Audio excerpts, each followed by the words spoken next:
Yahoo! Hello mga masters at mga ka-G! Good morning, good morning, good morning, good morning po sa inyong lahat dyan sa Pilipinas at sa buong Asian countries at kung saan man kayong lupalop ng ating daigdig ay hayaan niyo muna kami ni G na batiin po kayo ng good morning, good noon, good afternoon, good evening at good night na po sa mga ready ng matulog at welcome aboard sa ating G and Daddy Health and Lifestyle Tips. Ngayon po ay araw ng Lunes at kakatapos lang po natin ng ating 69th Bahay Kulitan Premier Marathon kahapon. So maraming salamat pala sa mga nag-support at nag-premiere sa Bahay Kulitan. 11 to 4 po yung slot ko at I had a very great time sa inyo. Kasama ko kayo at sa lahat ng mga nag-support talaga. Maraming salamat. And after ng aking slot ay ang ating bro RMTV21. Congratulations din bro. And Ate Bombs 2.0 and ang aking beshing Merle Estani Vlog. Yan po at sa mga lahat po ng mga teams na involved at talagang nagstay para makigulo ang ating team Gapangan, Team One Love, and ating Team Puyaters.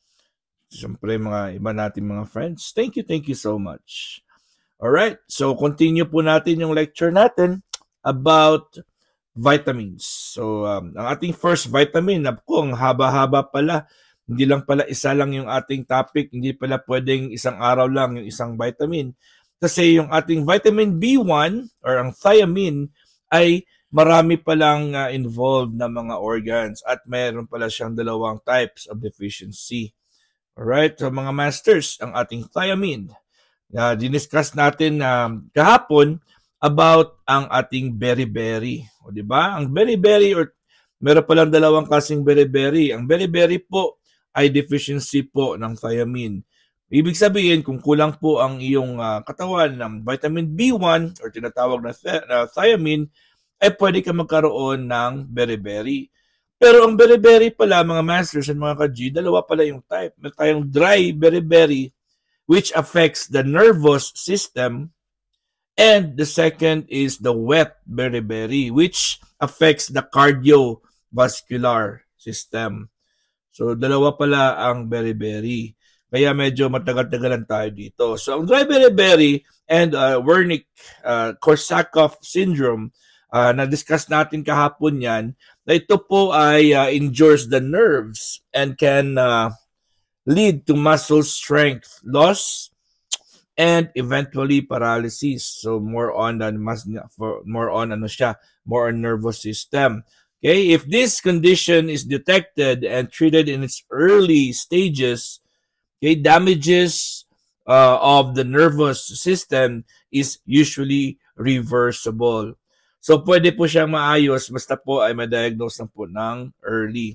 Okay, lack of early treatment may result in such complications such as permanent memory loss. Pwede talaga ay ang permanente na loss of memory. Grabe, no? So, kailangan pala talaga early detection po. People with dry beriberi, yung mga may dry beriberi po, may also have a Wernicke-Korsakoff syndrome. So, Wernicke-Korsakoff syndrome is a type of brain disorder. So, may disorder pala sa brain caused by the lack of thiamine. Ayun mga masters, so tandaan nyo mga ka-G, importante pala ang thiamine sa katawan natin. Typically, Wernicke-Korsakoff syndrome, okay? Ang tawag dyan is Wernicke encephalopathy. Wernicke encephalopathy. Okay? Present as a sudden state of confusion. Ayun, pwede ka na magkakaroon ng confusion. Okay? So, symptoms include the following. Ano mga symptoms ng Wernicke encephalopathy? Encephalopathy. Number 1, confusion. Ayun, magkakaroon ka na ng mga distortion sa iyong environment. Hindi ka na aware, hindi ka presently attached sa iyong condition, sa iyong present na setting. Nagko-confuse ka na, ha? And then loss of muscle coordination. So, yung iyong mga muscles po, halimbawa gusto mo lang po may pupulutin ka, ay hindi mo na po talaga makontrol, hindi na nagko-coordinate yung muscle mo sa iyong ginagawa. Number 3 is change in vision, yung ating mata. Affected na rin po, such as it's what we call the rapid uncontrolled eye movement. So yung mata natin ay parang iba-iba yung movement ng mata natin. Tawag dyan is nystagmus. Nystagmus. So ayoko na pong go deeper niyan kasi mas malalim yung ating topic pag mag-go deeper tayo. Korsakoff syndrome often develops later. Medyo late na po siya nagde-develop with symptoms that include, number 1, tandaan niyo po memory loss. Okay? Yung mga late stages na po siya nagde-develop. Kaya memory loss, ayun, akala po natin ay meron lang tayong magkakalimutin lang tayo due to age. Pero yun pala, may deficiency na pala tayo. Okay? Number 2, abnormal patterns of walking. So, din po siya, related din po siya sa Parkinson's. Parang yung symptoms niya is sometimes mistaken as Parkinson's. Diba? Yung mga Parkinson's natin ay medyo hindi na control yung mga walking patterns nila at saka kanilang at saka yung movements po nila. Okay? Ito yung number 3 is making up stories or called confabulations. So, may mga sinasabi po sila na mga istorya or may lumalabas po sa kanila na mga ways, ang kanilang mga kinikwento na hindi po siya totoo. So, hindi po nila yan kasalanan kasi part po yun ng kanilang disease, ng kanilang epekto ng kanilang problema. Okay, these symptoms may be irreversible. Hindi na po siya pwedeng mahirap po siya i-recover yung mga ganong problema, mga late stages na, mga late symptoms na po. Pero, pag makorektahan po ang kanilang underlying thiamine deficiency, may pag-asa po siya. May pag-asa po siyang ma-correct. Alright, so we're done with the dry beriberi. Let's move to wet beriberi. So ano naman ang wet beriberi? Wet beriberi is associated with the right-sided heart failure. Okay? So pag mayroon ka problema sa right-sided heart failure, in which the heart cannot pump enough blood to meet the body's needs. So meron po siyang physiological talaga na structure na problema kung saan po yung ating right part ng ating heart, sided natin ng heart, si G natin, nasa paa ko na, ay hindi po siya nagsusupply ng enough circulation papunta sa ating katawan. So, it's a neurological symptoms associated with beriberi may or not be present.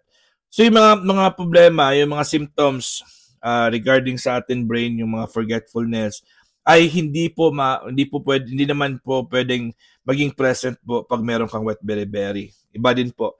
Wet beriberi is life-threatening. So, grabe talaga, life-threatening. Pwede ka makakamatay nito.